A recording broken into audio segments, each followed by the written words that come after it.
I'd like to go ahead and call the City Design Review Board meeting to order.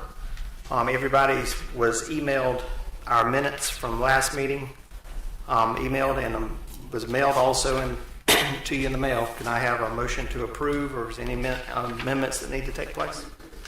Motion to approve. Second that. All in favor? Aye. Aye. Okay, minutes carry. Our first case for hearing today is case DRB 2023-04.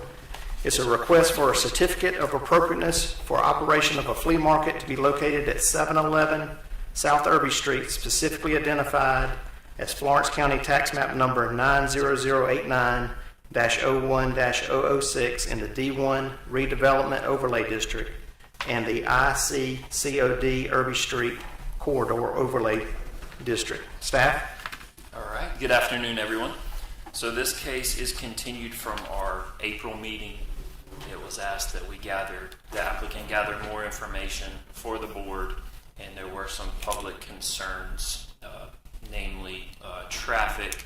And I know the public is here today, so they can speak more to the issues, but mainly the board wanted more information from the applicant. So the applicant is proposing to operate an open air market, selling produce, arts and crafts, and they're going to have dedicated space for food trucks. The use is permitted if the conditions of the UDO are met, and DRB is the purview is to approve the site details, including the aesthetics, to make sure it meets the intent of the design guidelines.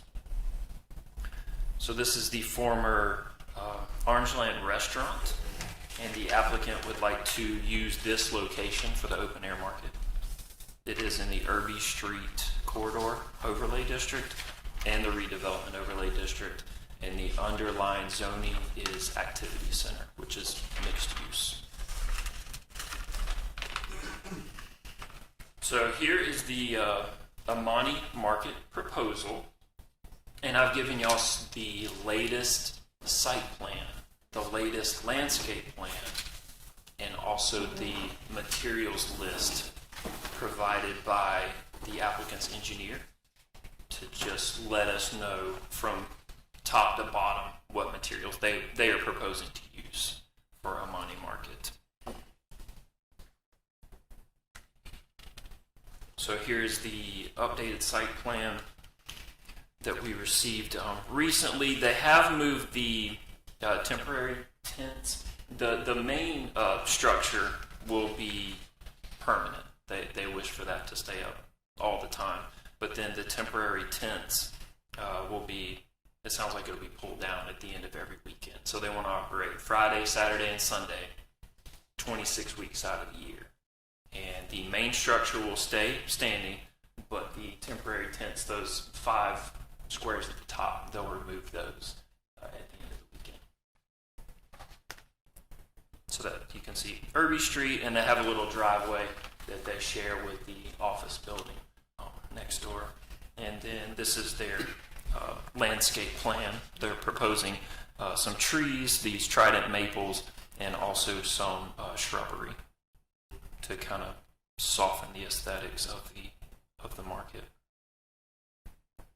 Here's some elevations. This is what it will look like from Irby Street, and then the left side view from that shared driveway. Here's some site photos. Orangeland's obviously been demolished, and this is the site as is. So for the Unified Development Ordinance, this would be a Class A temporary special event up to 1,500 people. It does permit an outdoor bazaar, flea market, open air market selling produce, as long as the conditions are met. One of the biggest issues we were concerned was parking. The applicant was capping the attendance at 45. So they were imagining that it would be capped at 45 people, which would require 20 spaces.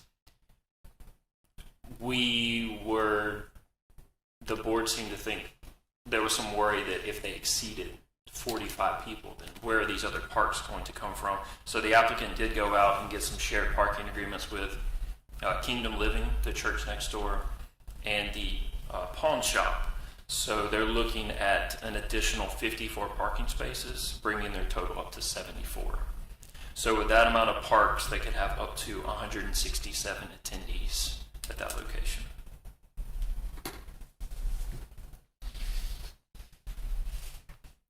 So as far as the design guidelines, again, this is in the Irby Street Corridor Overlay District and the Activity Center. This is a use that is permitted in the AC district, so the design guidelines say that it's something that could be permitted in the Irby Street Corridor Overlay District. As far as specifics, materials, landscape, fencing, and screening, it's on Chapter 8 of the design guidelines. We have a landscape plan provided. There is some discrepancy between the two site plans. One does show a chain link fence, which is prohibited, and their signage is shown, but we don't have any renderings at this time, and they would have to meet the Central Business District standards for signage. So that does conclude staff's report. Thank you, staff. Does anyone have any questions of staff? I have some questions. The plan that we've got is so small, it's impossible for us to see these components. Could you go back to this site plan, the proposed site plot? Yes. And be a little more specific about what some of these little elements are? And that's what we did. We did print out the latest site plan, which is shown in the PowerPoint. This is more up to date than what's in the staff report. So the main structure,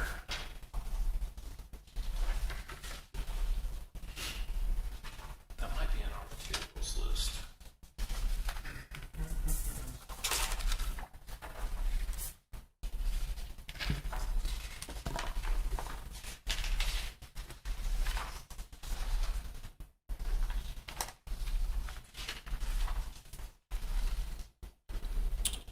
I have the proposal here. The proposal is in the staff report. So the structure, the main structure, is approximately 2,000 square feet. So that's that large square in the middle.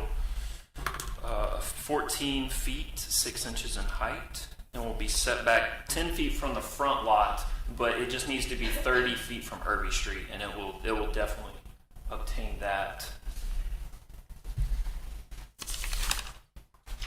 And then you have the smaller, I guess, portable tents that will be set up and taken down at the end of the weekend, which are shown above the main permanent structure.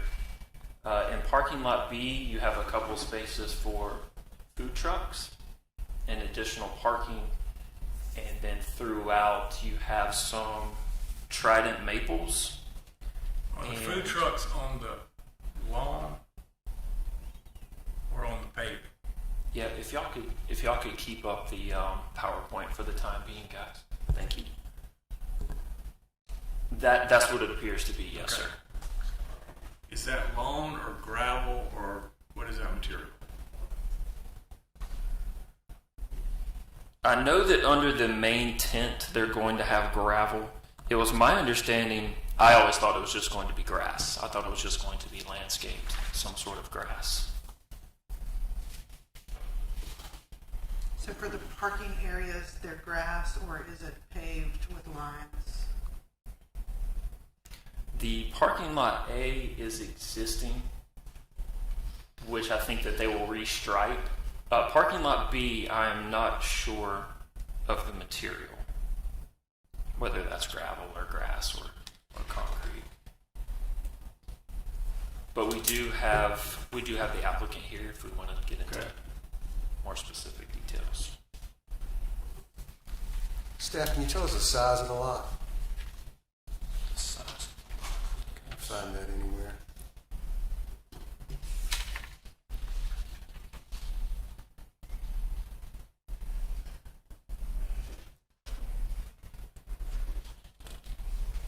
Might be able to go on GIS or not.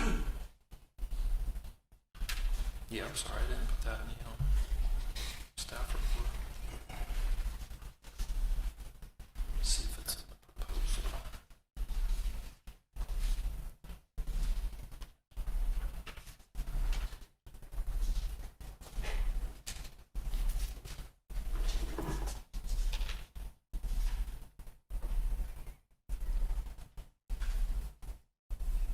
No, sir, I don't have that in front of me. I apologize. It's okay. Is there more information on the, I guess, above parking lot B where it says hardwood parking lot? What is that? Can you explain that a little bit? Am I looking at that correctly? Yeah, everything I have is, we got this material list yesterday and this updated site plan. But beyond that, 0.64 acres. thank you. 0.64, thank you.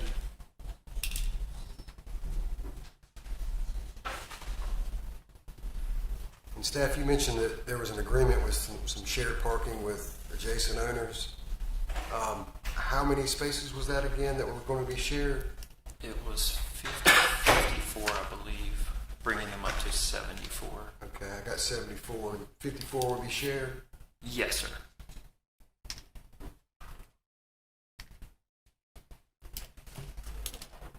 I do have one question.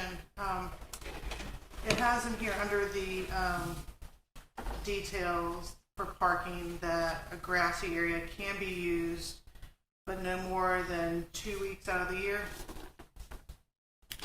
And then, but then it has that they will be using the site 26 times a year. 26 times per year. That's correct. So you saw that was in the conditions for the Yeah, temporary. and the little motor vehicle, like parking area, it says, let's see.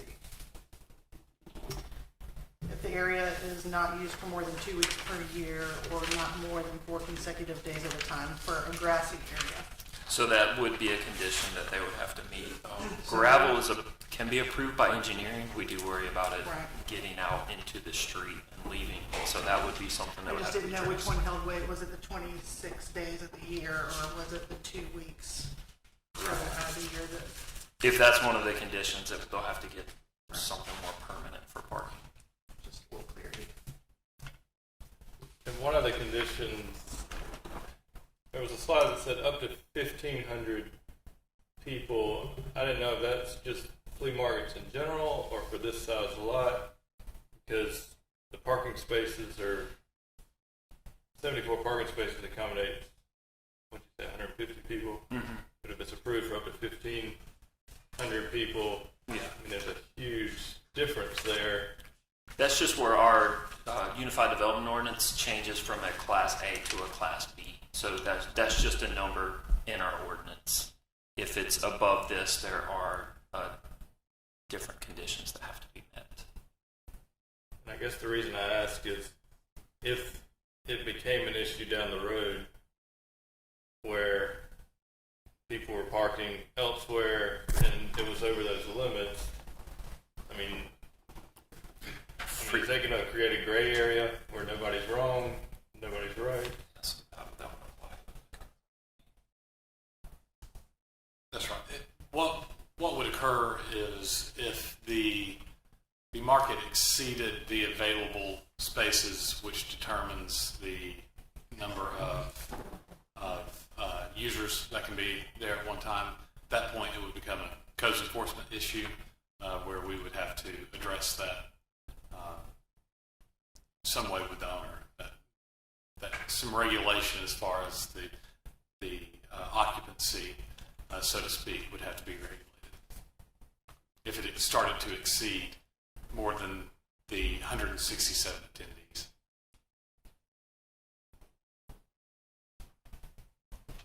What is the method of accommodating restrooms for this 150 people?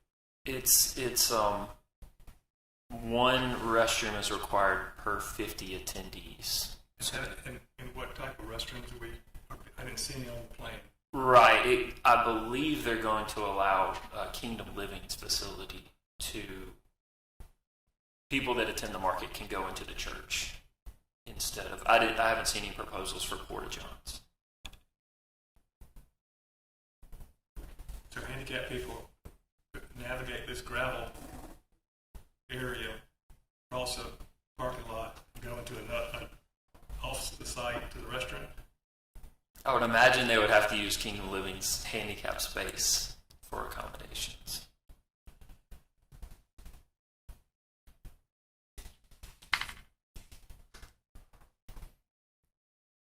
Staff, the shared parking, I'm assuming one is with the church and the other, is that a pawn shop? It's a pawn shop. Pawn shop? Yes. Okay. So, and this may be a question for the applicant. The hours of the pawn shop, I'm assuming, proposals for 3 days a week, or That's exactly three right. consecutive days, which would be Friday, Saturday, Sunday? Okay, Yes, sir. yeah. And then in their parking agreement, they have said they would have to have differing times. Yes. Yes, sir.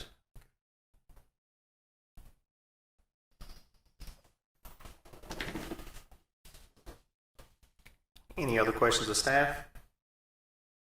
Is a grease trap required? I know it's mentioned in the, It says that the city can require what kicks that in? something detrimental to our sewer system. I think that definitely a grease recycling bin would be a good thing, to where if we're frying food, they'd have a place to recycle it close at hand to prevent spillage on the ground or disposing of it in our storm drainage system.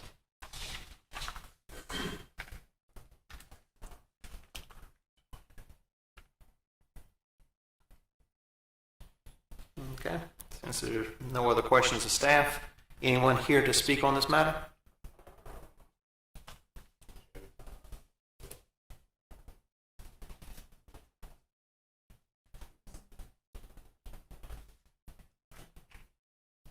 Yeah, but please approach the podium and state your name.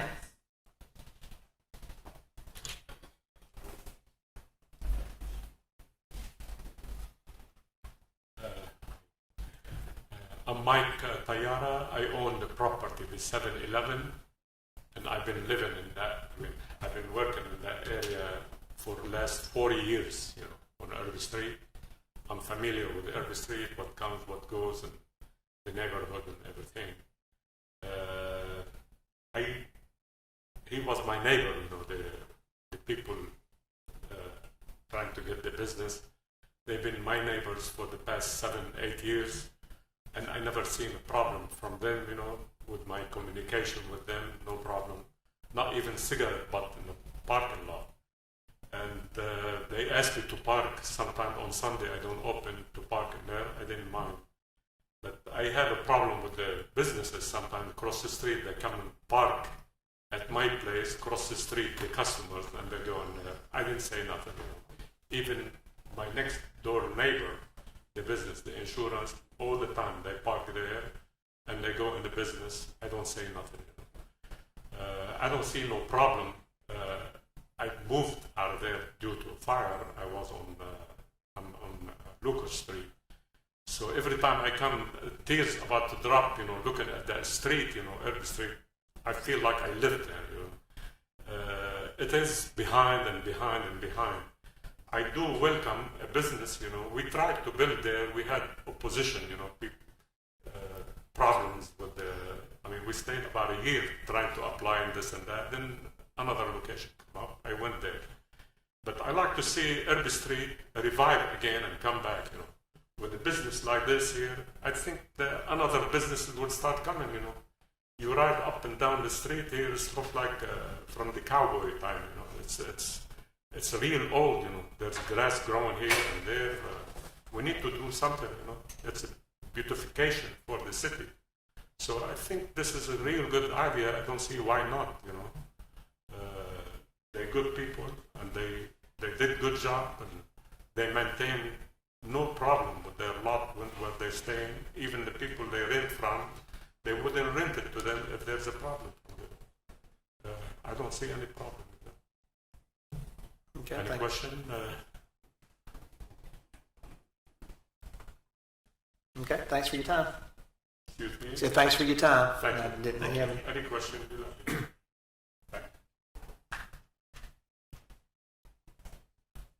Anyone else want to speak in this matter?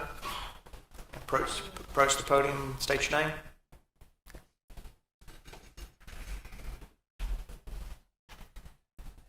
Hello, my name is Carolyn Witherspoon. I live in Darlington and I basically come to Florence to shop. I think it would be a good idea because I like fresh produce. And I come over here to shop because we have no place in Darlington that's going to give us that fresh produce. I don't do canned food. I'm only with the fresh produce. So I think that would be a good idea. We can come get our fresh produce, you know, other than doing the can with the chemicals in it and stuff. So I appreciate you listening to me. Thank you.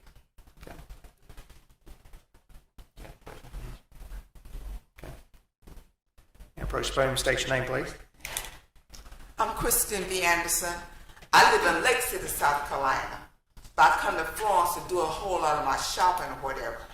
And I feel like it'll be a great opportunity for us to have a fresh produce market who can come and get fresh vegetables at a reasonable price. You know, I'm a senior citizen, live on a fixed income or whatever. And it'd be good if I could find some good produce at a reasonable price. Thank you, Ms. Ash.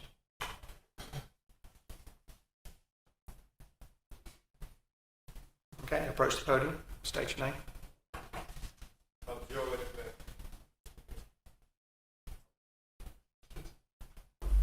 Good afternoon. Good afternoon. I'm George Mack. I'm the contractor on the project, and I just want to say that in me and the engineer and architect in the designing it, we're trying to make it as pleasant to the eye, and you know, like not bringing anything that would disrupt the with an aesthetic value of Irby Street. But we are looking forward to do this, and we want to, you know, participate with any business coming and try to help Florence grow and help to, like I say, if they're coming from out of town, well, we got produce and stuff that, you know, farm raised, and we want to have a place to sell. Thank you. Anyone have any questions on Mr. Mack since he's the contractor? Mr. Can you Mack, approach the podium? you may know this or not, sir. How many restrooms does the church facility have that are being offered to the project? I think there are 3 men and 3 women in the stalls in each bathroom. Okay. All right. Thank you, sir. All right. Approach the podium and state your name, please. Hi, I'm Loretta Slater. I moved from Darlington after losing my daughter to breast cancer. And I stay next to Glendale. And I would appreciate a lot of fresh produce from the farmers. You know, the farmers, they put out a lot of fresh fruit for us already. So we want to make sure low-income people will have this opportunity to purchase some. Thank you. Okay. Thank you, Ms. Slater.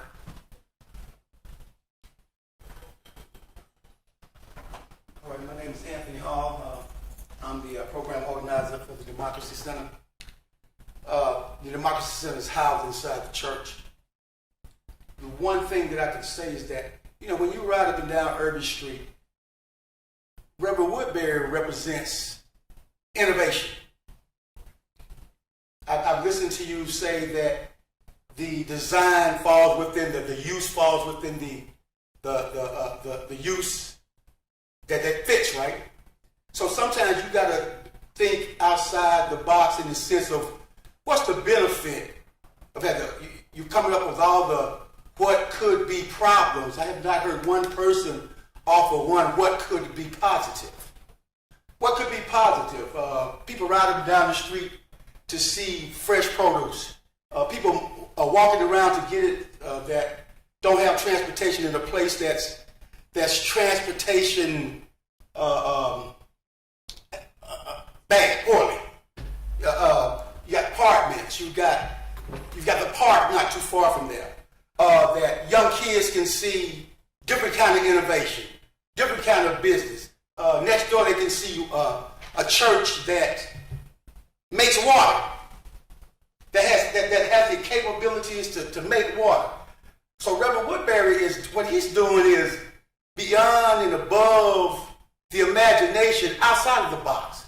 So you're talking about the bathrooms, the parking, this, that, and the other. Sometimes I sit there and I think, you know what?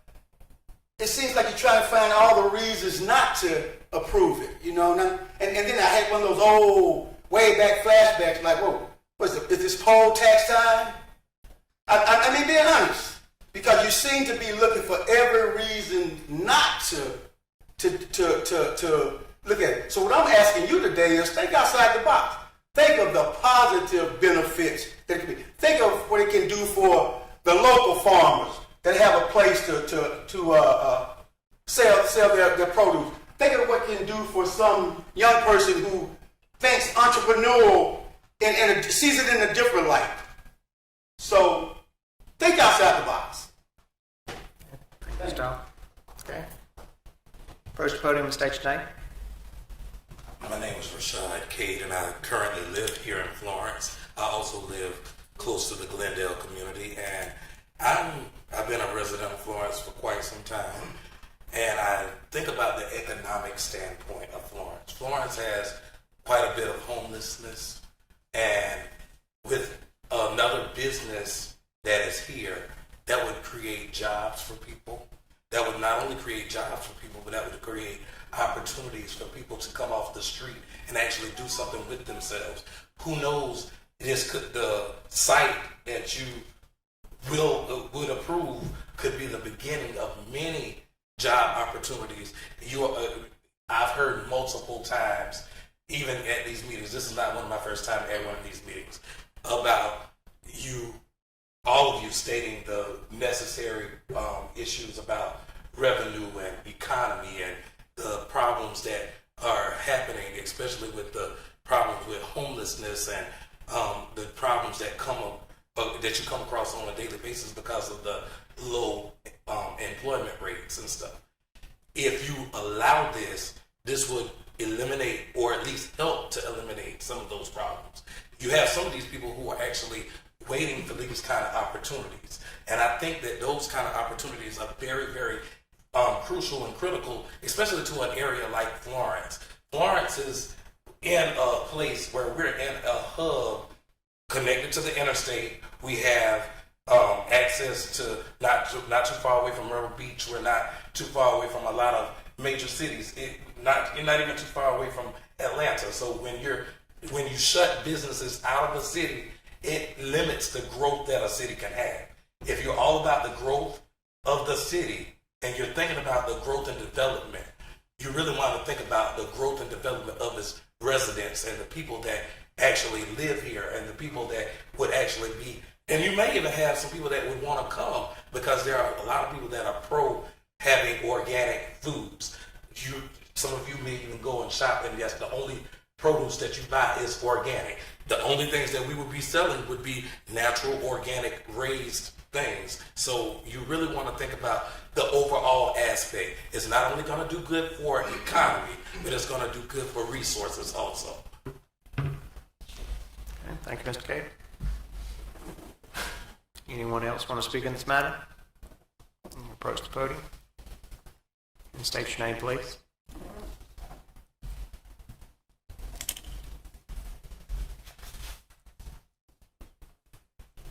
My name is Dewey Powers. I own the property adjacent to this location, 713 South Irby. In the earlier meeting, I stated why I was against that, and I would just like to reiterate some of that. The main concern I have is homelessness and the overflow of the parking. Now, you say they can have up to like 150 people. And the question came up, what if they exceeded that? Then the response was, well, then that would become a codes issue. Okay, if it does, who's going to enforce that code and how they're going to enforce it? And what are the consequences if they do exceed that? How's it going to be monitored? How's it going to be handled? You think that the parking is not going to be a problem, but it is. The other issue I have is there's a shared driveway between my property and this property. Now, I'm concerned about having access to my parking lot. That's another issue. Another question I have is on this structure, the permanent structure. is that a four-sided enclosed structure, or is that an open-air type structure? It's going to attract more homeless people. Mike mentioned earlier there wasn't even a cigarette butt over there. Well, I believe that the people that own this property also own the property behind it, corner lot. You ride by there every day. There's mattresses been laying there for a month. There's trash there. That's just going to increase. So my concern is the traffic and the homelessness. That's all I have to say. Any questions for me? Thank you, Mr. Bowers. Anyone else speak on this matter?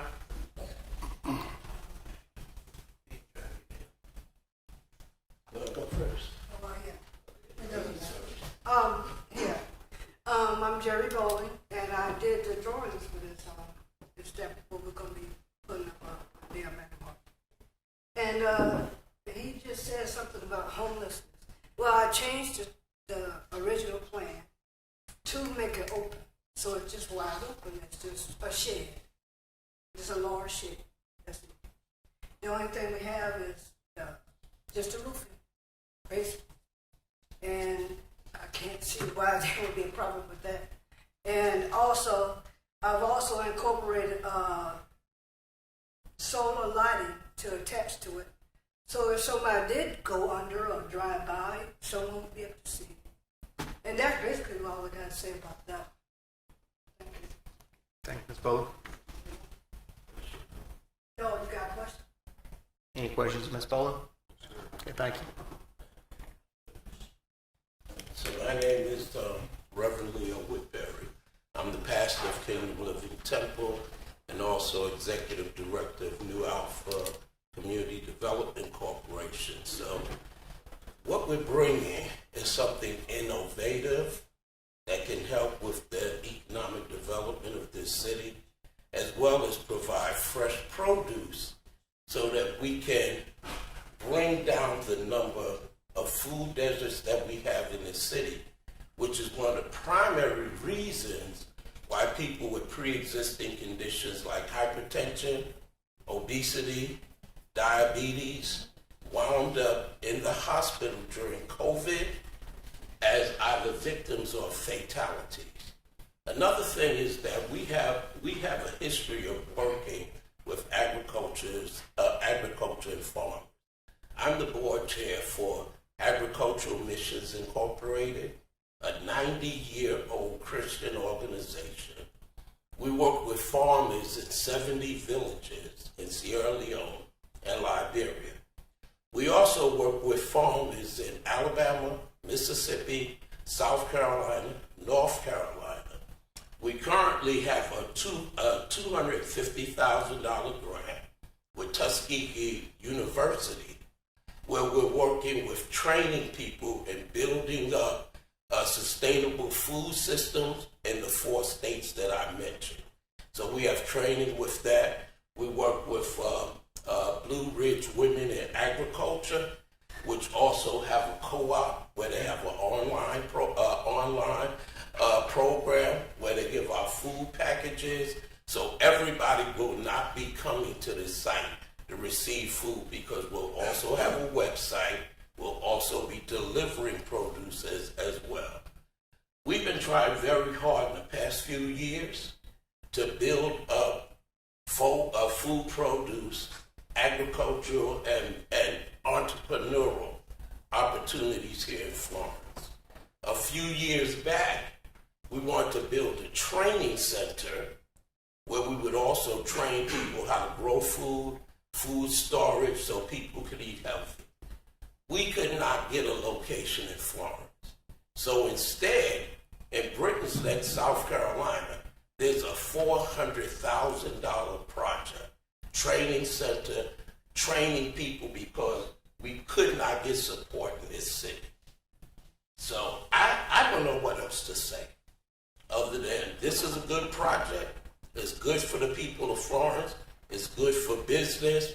And as I said in April, whatever we need to do to comply, we'll do it. You want crush and run instead of grass, we'll do it.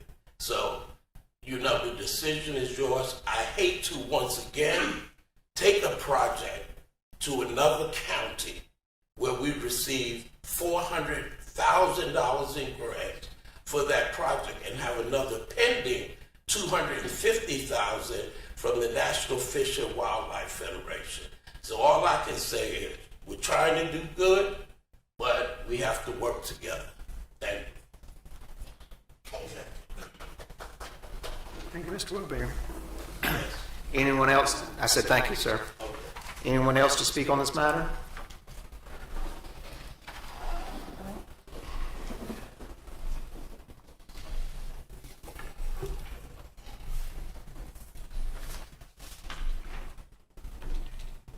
I'm J.P. Costas. I'm on the north side of the property we're talking about. I'm adjacent to it.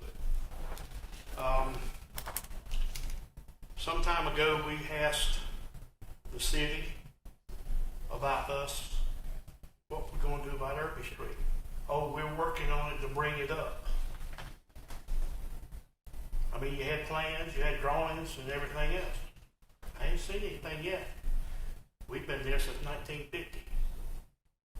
So we're still looking to increase our value by putting this farmer's market next door. Restrooms are going on out, will be porta toilets, am I correct? Or is that going to be a solid building there or what?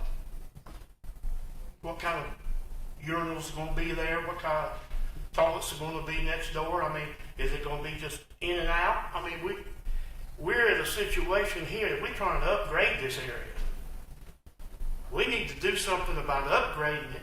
I'm not knocking these people for trying on that. God bless them. But it's just not the right location to do it. We got the farmer's market downtown. We going to take away from it? How much money's been spent already there? There's a lot of things here to take in. I agree.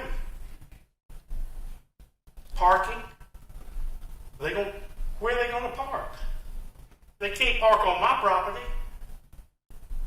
They can't park on his property. Where are they going to park? And you're talking about 1,500 people? That's what was told to me. Am I right or wrong? Is that what we've heard? Well, if that's it, I mean, that's a lot of cars going down Irby Street. Everybody's been down Irby Street at different times of the day. How much traffic's on Irby Street right there and gets backed up from Cherokee Park light? A lot. We're trying to upgrade this area. We're not trying to hurt nobody. Mr. Mike and I have been neighbors for years. He needs something, I've tried to help him. I need something, he's tried to help me. But this just isn't the right thing for this location. But next door, which is going to hurt our area, not help it. Thank you. Thank you, Mr. Costas. Anyone else to speak on this matter?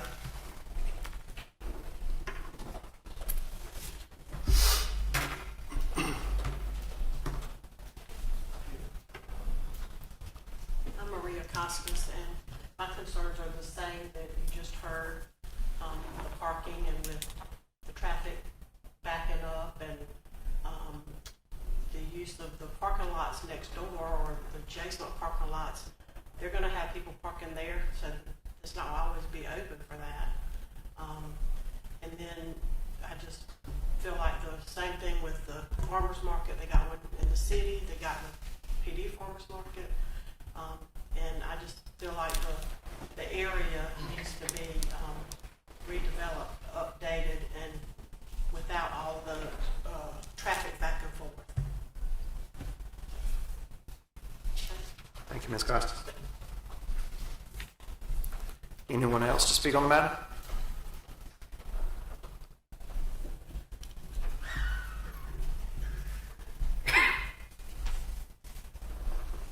I'm Sherry Springs, and my issue is pretty much the same thing. Parking, restaurant use. I mean, I would love more business coming up and down the street. But where are they going to park? If they have more people than they have parking spots, they're going to park in his spots or our spots, and I need them for my customers. It's a really small place to put what they're talking about. And we do. We have 2 farmers markets already. I'm just worried about how it's going to affect my parking, because I need my spots for my people. Worried about trash blowing around. And they're right. The homeless community in this area is outrageous. And all it will do is give them more places to hang out. That's a problem for us already. Thank you. Thank you, Ms. Spring. Okay, come to the podium, state your name, please.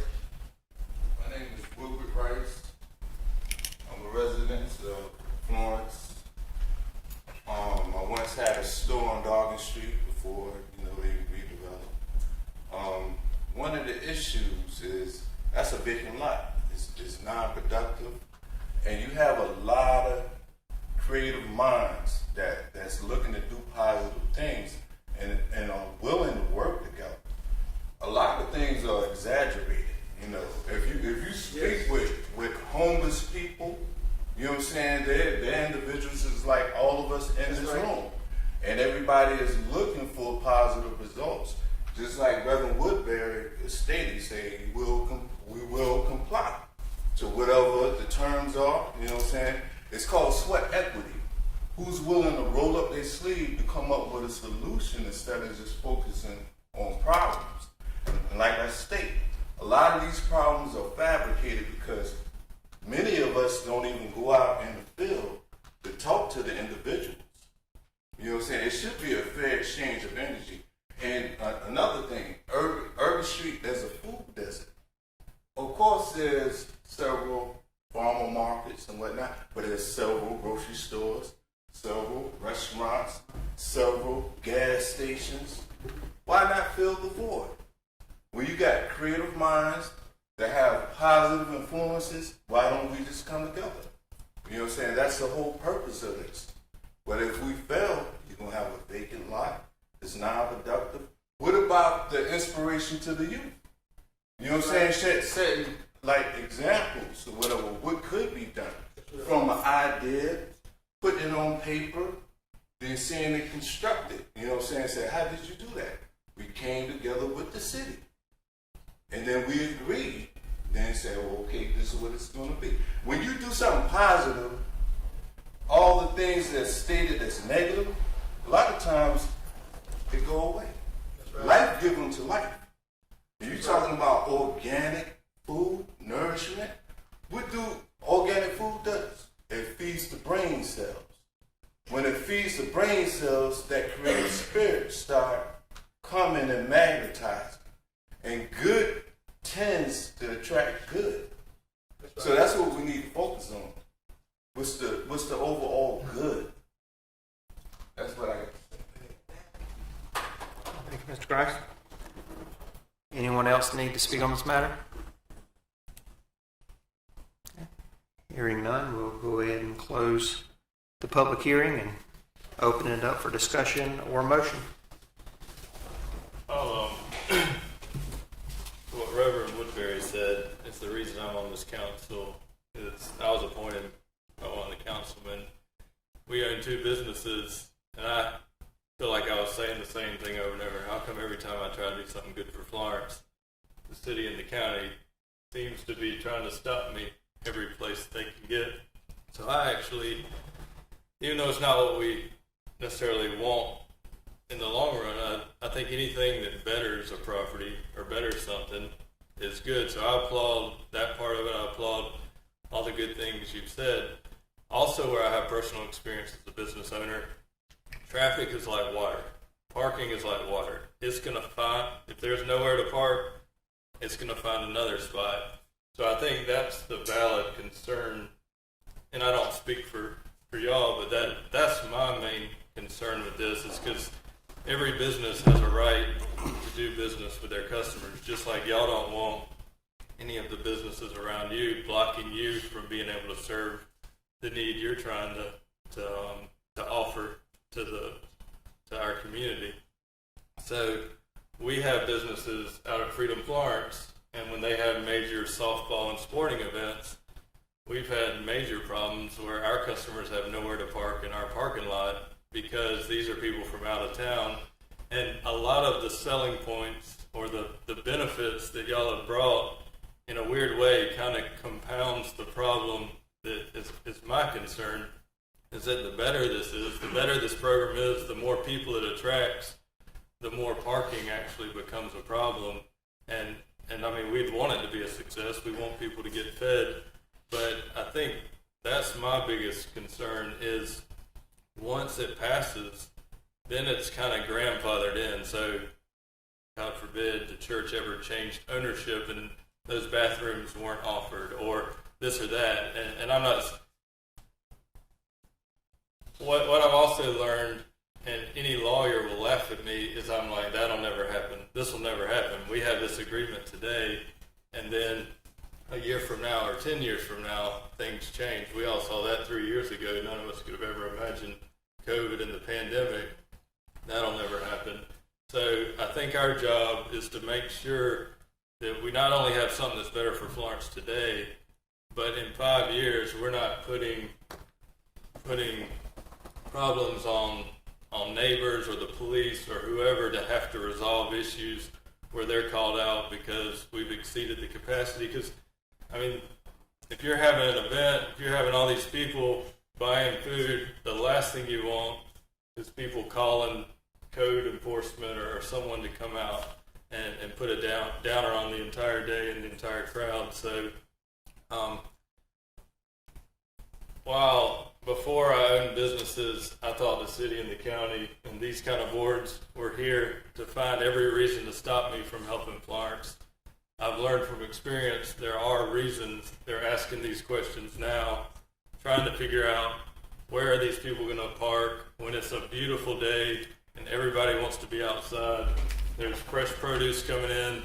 Like then Saturday, Sunday, if these businesses are closed, it may not be an issue, but that Friday when we have a major storm and everybody and their mom are coming to the insurance agent to file a claim, but it's the same time. So these are the things, the questions we have to ask now to try to stop it from being a problem down the road.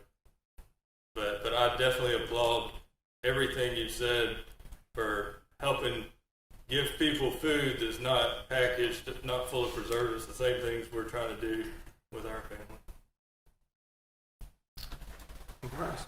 Yeah, I agree with you, Bryce, and can't applaud the idea and the project any more than you just did.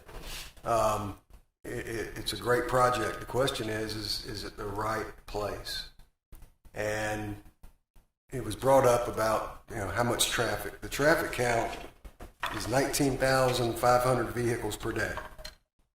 That's over the average of other places in Florence. The highest traffic counts are at David McLeod Boulevard by the mall and over by Pamplico Highway by the Carolinas Hospital, or what is now MUSC.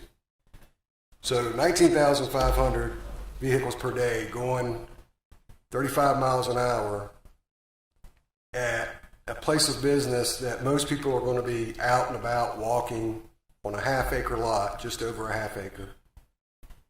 Clint, you were able to confirm that with me, staff, 0.64. That, to me, as much as parking, as much as restrooms, is a concern for the safety of the citizens.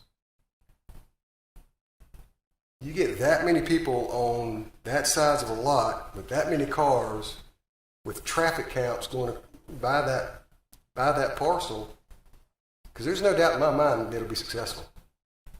It's just, is that location the place to have it?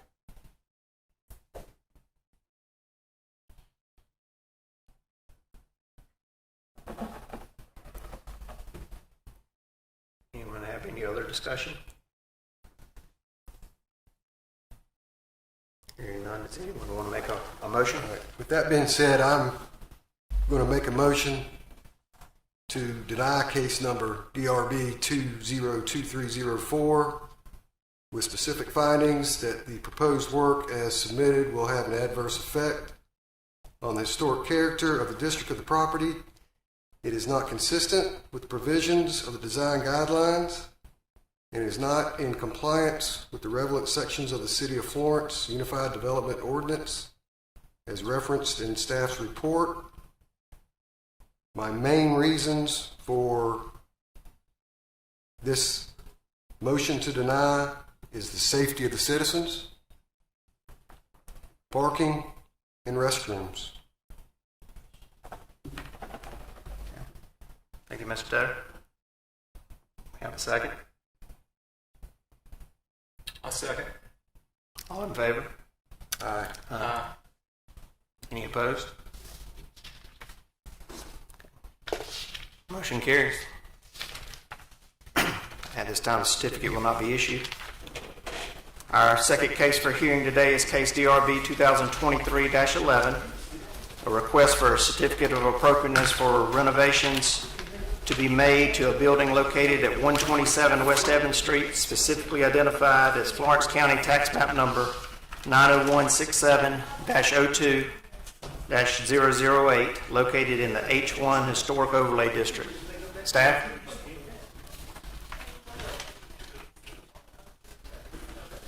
Good afternoon. Good afternoon. This one's a little less contentious. The applicants are seeking a certificate of appropriateness in order to do renovations to a historic building in the 100 block of West Evans Street. It's on the north side, backs up to Courthouse Square. It is on the east side of the parking lot across from the El Agave Mexican restaurant. As you can see, it's just a long, narrow building. We're not entirely sure when it was built. I think it was built as early as could have been the 1890s. This picture on the left is the current elevation, and the picture on the right is the proposed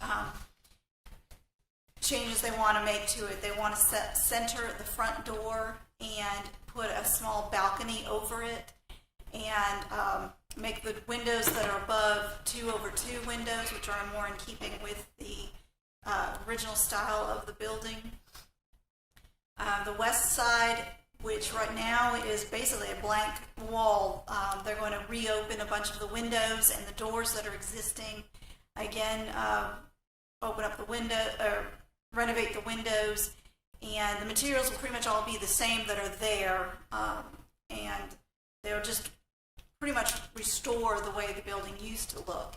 They're going to be doing some extensive interior work, and this will be part of it. They're going to have retail space on the ground floor, and then I believe up to 7 rental units on the second and third floors. This is the rear elevations. There's a door that they're going to remove and put windows in its place.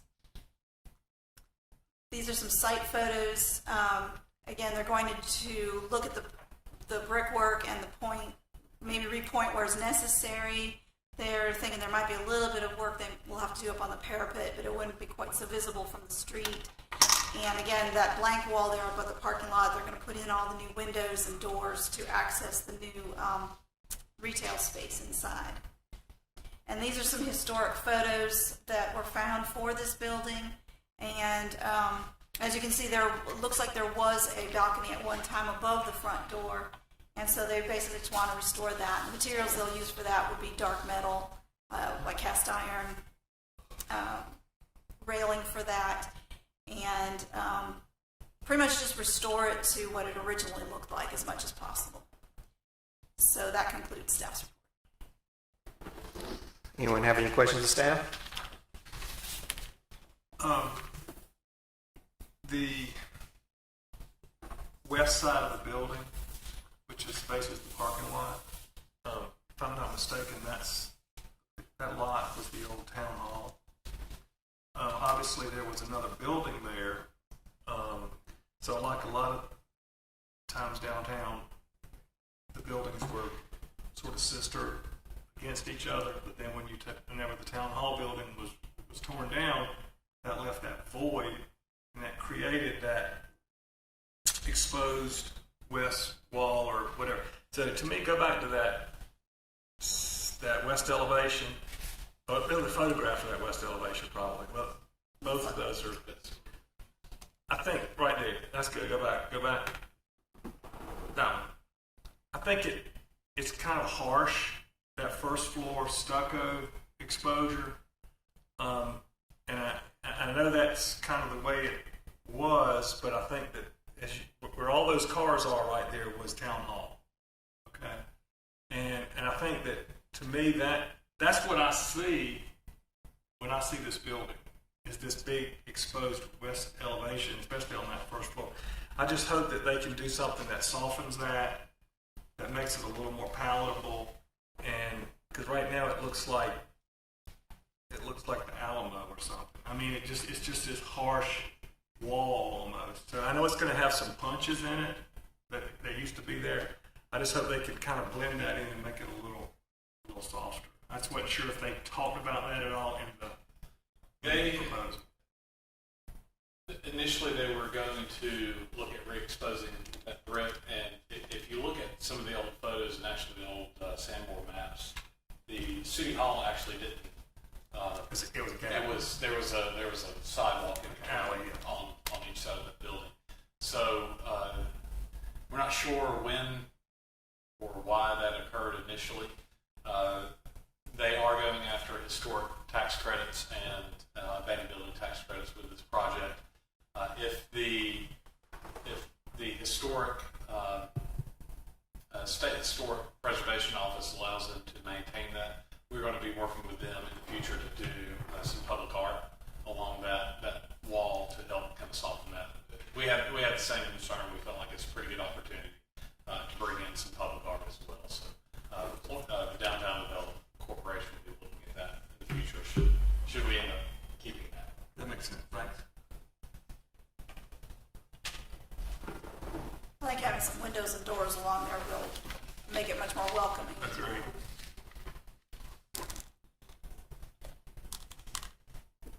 Anyone have any other questions of staff? Hearing none, we'll close it and open it up for discussion or motion. I think this is one of the last really good opportunities we don't have a whole lot of good buildings left that haven't been already renovated. I think, this being a 3-story building, I think it's a great opportunity. I think it's a great project, and I think we should approve it as submitted. As a motion. Okay, thank you. Mr. Collins? Second? All in favor? Aye. Aye. Motion carries. That being our last case for today, I appreciate everyone's time today. And our next public meeting is scheduled for August 9th. Until then, y'all have a safe, happy week. Thank you.